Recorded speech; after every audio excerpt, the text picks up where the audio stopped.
మీరు గుర్తుపెట్టుకోవాల్సింది ఏంటంటే ట్రేడింగ్ ఇన్ క్రిప్టో ఎన్ఎస్సిలో ట్రేడింగ్తో ఏమాత్రం తేడా కాదు. రెండు కూడా డెరివేటివ్స్లో చేసినప్పుడు ఒకటే ఇంప్లికేషన్స్ వస్తాయి, ట్యాక్స్ పరంగా కానీ ప్రాఫిట్ అండ్ లాస్ పరంగా కానీ. ఇంకొక డౌట్ ఏముంటుంది అంటే సెబీ నాడ్లో ఉండదు, ఆథరైజ్డ్ ఆర్గనైజేషన్స్ ఎవరు కూడా లేరు కాబట్టి ఇక్కడ స్కామ్ జరగడానికి అవకాశం ఉంటుంది అని. నిజంగానే అవకాశాలు ఎక్కువ, చాలా ఎక్కువ అవకాశాలు ఉంటాయి.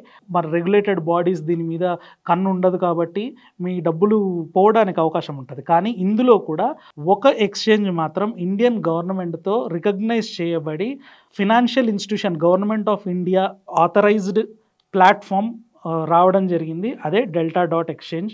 సో ఇది మన ఇండియన్ బ్యాంక్స్తో టైఅప్ అయ్యి గవర్నమెంట్ దగ్గర నుంచి రికగ్నిషన్ తీసుకొని దానికి రిజిస్ట్రేషన్ నెంబర్తో సహా ట్రేడ్ చేయడం జరుగుతుంది. సో ఇక్కడ మీ మనీ చాలా సేఫ్గా ఉంటుంది. ఈ ప్లాట్ఫామ్ కాకుండా మీరు ఎక్కడికి వెళ్ళినా కూడా ఇండియన్ గవర్నమెంట్ రికగ్నైజ్ చేసిన ప్లాట్ఫామ్స్ కాదు కాబట్టి బైనాన్స్ అయినా సరే, ఓకేఎక్స్ అయినా సరే, మీకు తెలిసిన ఇంకా ఏ ప్లాట్ఫామ్స్ అయినా కూడా ఇండియన్ గవర్నమెంట్ రికగ్నైజ్డ్ కాదు. ఈ ఒక్క ప్లాట్ఫామ్ మాత్రమే ఇండియాలో recognised by Indian government and tied up with banks. So దీనివల్ల అడ్వాంటేజ్ ఏంటంటే మీరు క్రిప్టోలో ట్రేడ్ చేసేప్పుడు వేరే ఏ ప్లాట్ఫామ్లో చేసినా కూడా ఫస్ట్ మీ ఐఎన్ఆర్ని అండ్ ఇండియన్ రూపీస్ని యూఎస్ డాలర్స్ కింద కన్వర్ట్ చేసుకొని యూఎస్డిటీ కొని ఆ తర్వాత ట్రేడ్ చేయాల్సి ఉంటుంది క్రిప్టోలో. కానీ ఇక్కడ ఏంటంటే మీకు విర్చువల్గా అకౌంట్ బ్యాంకులో క్రియేట్ చేస్తారు. అంటే మీ విర్చువల్ బ్యాంక్ అకౌంటే మీకు క్రియేట్ చేసి అందులోనే డిపాజిట్ చేసుకోవచ్చు మనీ.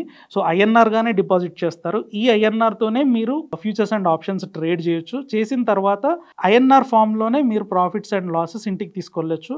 24/7 విత్డ్రాల్స్ అండ్ డిపాజిట్స్ మనకి ఇందులో ఇవ్వడం జరుగుతుంది కాబట్టి అది కూడా మీకు ప్రాబ్లం ఉండదు.